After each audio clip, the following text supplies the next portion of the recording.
এটা প্রায় 1100 হিজরি সময় এটা প্রতিষ্ঠিত হয়েছে। প্রায় 346 বৎসরে এই মসজিদের নির্মাণকাল। ইমাম উপরে উঠে হচ্ছে আজান দিত, এই জায়গা দিয়ে হচ্ছে উঠতো, উঠে হচ্ছে উপরে উঠে হচ্ছে আজান দিত। আসসালামু আলাইকুম এভরিওয়ান, কে অবস্থা সবার? আশা করি সবাই অনেক বেশি ভালো আছেন।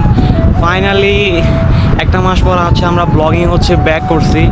আসলে ফ্যামিলি ক্রাইসিসের জন্য আসলে অনেক দিন হচ্ছে বের হওয়া হয়ে ওঠেনি আসলে, এই কারণে হচ্ছে ব্লগ রীতিমতো আপলোড দিতে পারি নাই। তো আজকে হচ্ছে আমরা একটা পুরাতন একটা মসজিদে যাব, যেটা হচ্ছে 350 বছরের পুরাতন মোহাম্মদ আলী চৌধুরী মসজিদ। তো চলেন ভিডিও শুরু করা যাক। ফেনী শহরের উত্তর পশ্চিমে 10 কিলোমিটার দূরত্বে অবস্থিত মোগল আমলের স্মৃতি বিজড়িত এই মসজিদ, যা ইসলামিক সৌন্দর্যের আধিপত্যকে তুলে ধরেছে। ফেনী শহর থেকে 20 মিনিট পর আমরা পৌঁছাই মোহাম্মদ আলী বাজারে। নিজামুদ্দিন আলীর নাম অনুসারে এই বাজারটির নামকরণ করা হয় হচ্ছে মোহাম্মদ আলী বাজার। জমিদার নিজামুদ্দিন আলীর নাম অনুসারে এই বাজারটির নামকরণ করা হয় মোহাম্মদ আলী বাজার।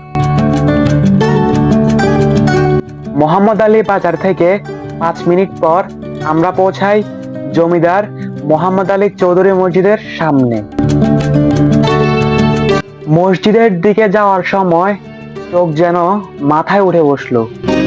মোগল আমলের কি নিখুঁত কারুকাজ, যা এখনই ইতিহাসের কথা বলবে। 1762 সালে মোহাম্মদ নিজামউদ্দিন আলী এই এলাকায় হচ্ছে ফৌজদারি হিসাবে হচ্ছে নিযুক্ত ছিলেন। তখন হচ্ছে তিনি এই এলাকায় সুশাসন প্রতিষ্ঠা করায় তার হচ্ছে ব্রিটিশের হচ্ছে কালো চোখে পড়ে যান। তারপর হচ্ছে ওনাকে 1790 সালে এই এলাকায় থেকে সরিয়ে নিয়ে অন্য একটা এলাকায় হচ্ছে তাকে নিযুক্ত করা হয়। তিনি হচ্ছে এই মসজিদটি স্থাপন করেন এবং তারে কেন্দ্র করে এই এলাকার নামকরণ করা হয় মোহাম্মদ আলী বাজার।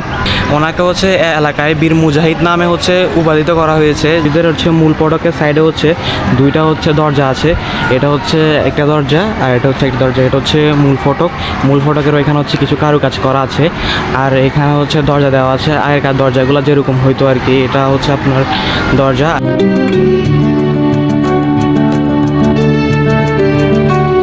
বাম পাশ যদি দেখাই তাহলে মসজিদের বাম পাশে হচ্ছে এরকম, এখানে একটা হচ্ছে বাম পাশে একটা দরজা আছে, ডান পাশে একটা দরজা আছে। এটার হচ্ছে নতুন একটা মাদ্রাসা করছে। আর পিছনে ওই যে দেওয়ালগুলোতে কিছু কারুকাজ করা আছে, যেগুলো হচ্ছে সুরকি এবং কিছু ইট দিয়ে করা হয়েছে। এটা 3 গম্বুজ বিশিষ্ট একটা মসজিদ। এটা হচ্ছে সবচেয়ে বড় গম্বুজ।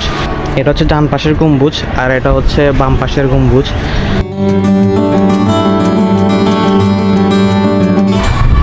মসজিদের দুই পাশে হচ্ছে একটা গম্বুজ আছে, আর এটা হচ্ছে ওই পাশে একটা গম্বুজ, আর এটা হচ্ছে মেন দরজা।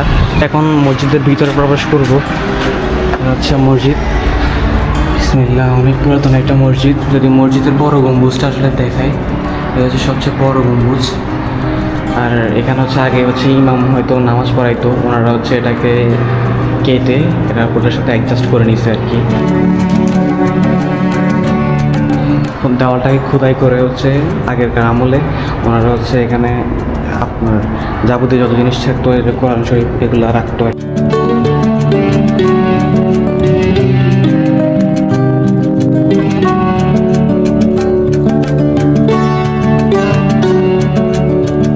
পাশের গম্বুজ যদি দেখাই, এটা হচ্ছে বাম পাশের গম্বুজ, আর এখানে হচ্ছে একটা দরজা দেওয়া আছে, আর এখানে একটা দরজা।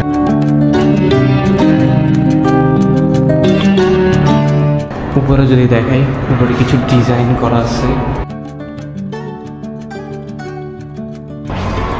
এটা হচ্ছে ডান পাশের যে গম্বুজটা আছে এটা।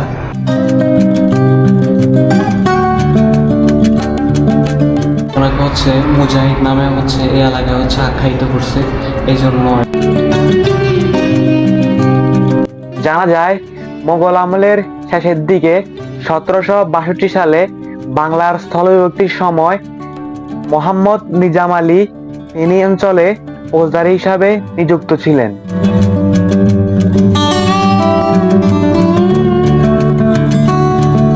কয়েক দশকের মধ্যে তিনি এই অঞ্চলে সুশাসন প্রতিষ্ঠা করায় ব্রিটিশদের হচ্ছে কালো নজরে তিনি পড়ে যান।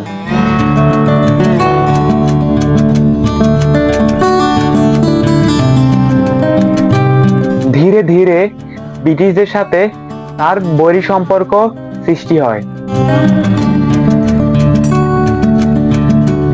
ফলে 1790 সালে তাকে এই অঞ্চল থেকে অন্য অঞ্চলে সরিয়ে নেওয়া হয়।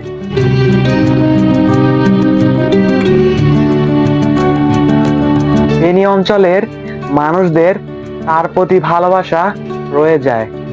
তাকে উপেক্ষা করে তাকে বীর মুজাহিদ নামে আখ্যায়িত করা হয়েছে।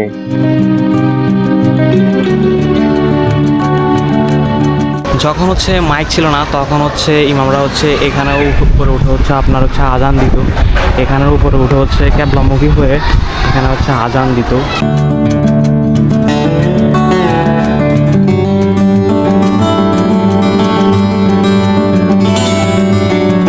এটা প্রায় 1100 হিজরি সময় এটা প্রতিষ্ঠিত হয়েছে। এখন চলতেছে 1446 হিজরি, প্রায় 346 বৎসরের এই মসজিদের নির্মাণকাল। মসজিদ দর্শনার্থীর জন্য বিভিন্ন জায়গা থেকে অনেকে আসে এখানে দেখার জন্য। এটা প্রাচীনতম প্রতিষ্ঠান এবং প্রাচীনতম মসজিদ হিসাবে দূর দূরান্ত থেকে অনেক ইউটিউবাররা আসেন।